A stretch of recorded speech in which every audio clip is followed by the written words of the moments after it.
En aquel tiempo, al pasar Jesús, vio a un hombre llamado Mateo sentado al mostrador de los impuestos y le dijo: «Sígueme». Él se levantó y lo siguió.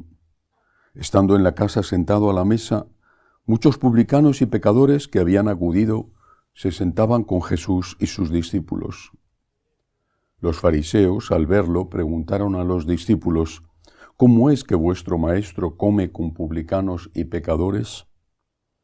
Jesús lo oyó y dijo: «No tienen necesidad de médico los sanos, sino los enfermos. Andad, aprended lo que significa misericordia quiero y no sacrificio, que no he venido a llamar a justos, sino a pecadores». Palabra del Señor. Gloria a ti, Señor Jesús. Hoy es la festividad de San Mateo, evangelista, apóstol.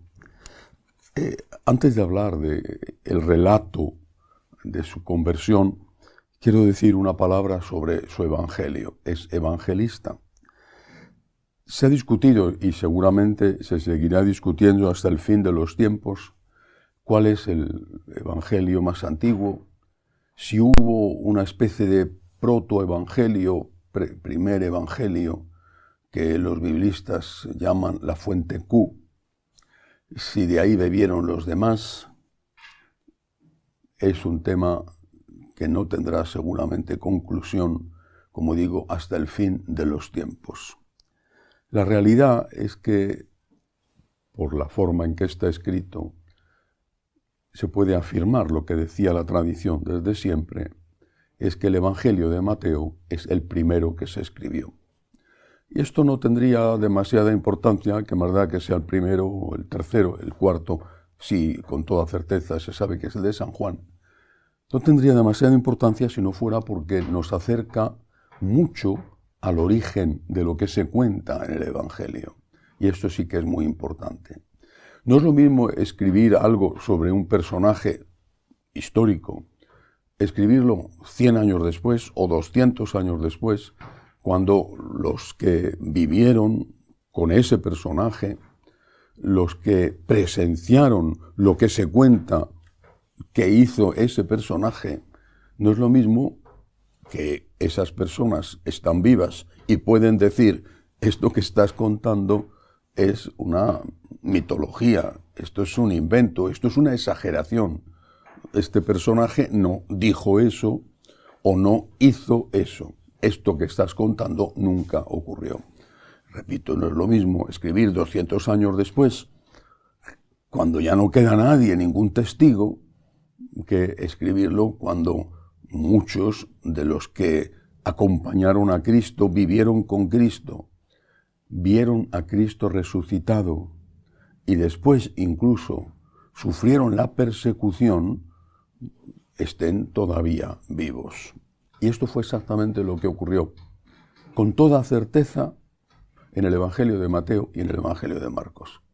Y cuando algunos biblistas acuden a los Evangelios con ya una intención predeterminada, que es echar basura sobre los Evangelios para después poder decir que ese Evangelio no tiene rigor histórico y por lo tanto lo que dice no tiene que ser obedecido. Cuando esos biblistas o supuestos biblistas tienen ese objetivo, entonces hay muy poco que discutir con ellos. Pero cuando uno se acerca con honestidad, se da cuenta de que hay muchos detalles que hablan de la antigüedad de los evangelios. Por ejemplo, los relatos sobre la destrucción de Jerusalén, que sabemos por la historia que fue llevada a cabo por Tito, una guerra que había empezado su padre Vespasiano cuando era general, que era el encargado de esa zona del imperio, que después tuvo que dejar para ir a Roma a convertirse en emperador y que le encarga a su hijo Tito que la lleve a cabo. Culmina con la destrucción de Jerusalén en el año 70. Cuando nuestro Señor habla las parábolas del fin de Jerusalén, y que recogen los evangelistas, si hubiera ocurrido ya la destrucción de Jerusalén, ese relato habría sido muchísimo más minucioso, porque fue tremendo. 1 millón de judíos, porque era la fiesta de la Pascua y estaba la ciudad abarrotada, 1 millón de judíos fue esclavizado o martirizado o asesinado. Y la ciudad quedó arrasada. Las palabras de Jesús son una profecía, no entran en detalles que cualquier historiador hubiera incluido si el acontecimiento hubiera ocurrido ya.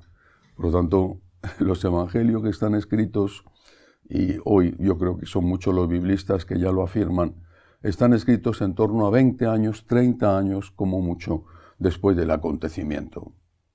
Es decir, los evangelios que están escritos cuando muchas de las personas que lo vieron todavía vivían y tenían fresca en su memoria las cosas que habían ocurrido y las palabras que habían dicho Jesús. Que primero, antes de la escritura, existió la tradición oral, por supuesto, porque era lo normal en la época, y además, no hay que olvidarlo, el Señor no les dijo, id y escribid, sino id y predicad, id y evangelizad. Y no porque no tuviera un gran aprecio a la escritura, era judío, la escritura era importantísima, sino porque lo que quería era dar importancia a la evangelización. Y la tradición oral era algo muy normal en su época. Así se fueron componiendo esos relatos que después el evangelista, San Mateo, el primero que los escribe, los va a ir recogiendo con su propia memoria y los va a ir convirtiendo en un texto escrito. Los evangelios no son un invento, no es una patraña elaborada para, como algunos dicen, reafirmar el poder de la Iglesia o el poder del Papa, sino que es la palabra del Señor, transmitida al costo de la sangre, es la palabra de Dios. Y ahora una palabra sobre el Evangelio de hoy. También es otro de esos textos deliberadamente mal interpretado hasta el punto de buscar conseguir, basándose en él, justo lo contrario de lo que buscaba Jesús. El Señor se acerca a los pecadores, a todos los pecadores, porque los fariseos también eran pecadores y tenían el pecado de la soberbia, el primer pecado. Y después estaban muchos otros pecadores, los violentos, los ladrones, los que comerciaban con su cuerpo, los que utilizaban el cuerpo de los demás para comerciar. Muchos pecadores, los 10 mandamientos. El Señor se acerca a todos, porque esa es su misión, esa es su tarea, para eso ha venido para salvar, ha venido para redimir, que una parte de esos pecadores llenos de soberbia consideren a los demás que son pecadores mientras que ellos no lo son, indica hasta qué punto esos pecadores eran mucho más pecadores que los demás. Pero todos eran pecadores. El Señor también está con los fariseos. Hay que acordarse de que fue a la casa de uno de ellos a cenar o a comer, y que allí fue donde aquella mujer que entra, no sabemos el nombre, y que era una prostituta, baña sus pies con el costosísimo perfume del nardo. Entre sus discípulos había fariseos, Nicodemo, José de Arimatea, lo eran. El Señor está con todos los pecadores. No dice, este tiene muchos pecados, este tiene muchísimos. El Señor está con todos los pecadores porque para eso ha venido y es nuestro consuelo, es nuestra esperanza. El Señor no te rechaza, el Señor te ama. Y aquí viene el problema, porque cuando se dice te ama como tú eres, se está diciendo una verdad, pero se malinterpreta y se desvirtúa el sentido de esa frase. El Señor te ama como tú eres. Es cierto, eres un pecador de lo que sea, el mayor criminal, o un pecador más normalito, eres un pecador. El Señor te ama como tú eres, así como tú eres, el Señor te sigue amando. Repito, es un mensaje maravilloso, esperanzador, que nos llena de consuelo. Pero no termina ahí el asunto. ¿Por qué te ama el Señor? Porque te ha creado. ¿Y por qué a nosotros podemos decir que ya dio la vida por nosotros? Dice San Pablo, si por un justo quizás encontraría uno dispuesto a morir, por un pecador no lo haría nadie. Y sin embargo, Cristo nos amó y entregó su vida por nosotros cuando todavía éramos pecadores. Es decir, el Señor te ama hasta dar la vida por ti, así como eres, por pecador miserable que seas. ¿Pero por qué lo hace? Porque quiere que cambies, porque quiere tu conversión, no porque quiere que sigas siendo un pecador, sino porque con su amor te está atrayendo hacia Él.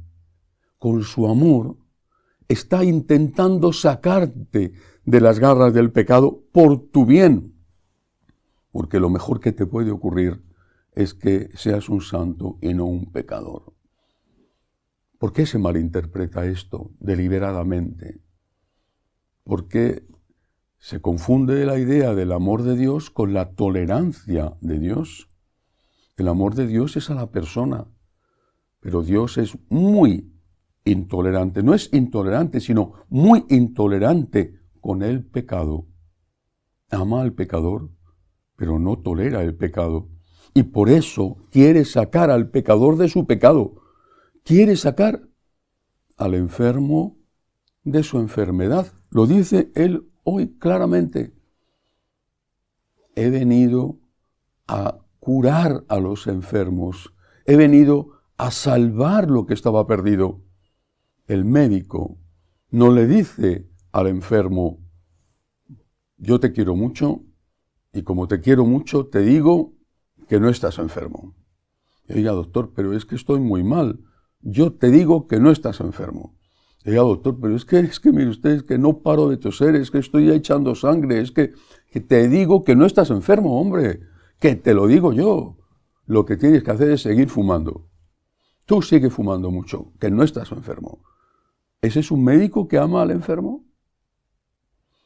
Un médico que le dice al cirrótico con un problema gravísimo en el hígado porque es un alcohólico, un médico que le dice al cirrótico, tranquilo, no pasa nada si te emborrachas y si lo haces 2 veces al día no pasa nada, esto es muy sano. Una buena borrachera al día es lo más sano que hay. Si el médico le dice eso al enfermo, ¿es un médico bueno? ¿Está amando al enfermo? Jesús quiere nuestra conversión por nuestro bien. Jesús quiere que salgamos del pecado por nuestro bien y no nos engaña como hacen tantos sacerdotes diciendo que el mal es un bien, que el mal no existe. Hoy parece mucho más pecado no reciclar una botella de plástico que tener relaciones con una prostituta o con un prostituto o engañar a la esposa, engañar al marido. Parece mucho más pecado no llevar el recipiente de vidrio al contenedor cuando los hay que convertirte en un adicto a la pornografía. Pues no sé qué tipo de pecado será lo del vidrio o lo del plástico, pero desde luego ser un adicto a la pornografía es un grave pecado. Así que dejemos a Dios que haga de Dios, obedezcamos lo que Él nos dice y no hagamos inútil su sacrificio. Ha venido para salvarnos. Nos ama como somos, pero porque nos ama como somos, quiere que seamos mejores de lo que somos por nuestro bien. Quiere que seamos santos. Que así sea.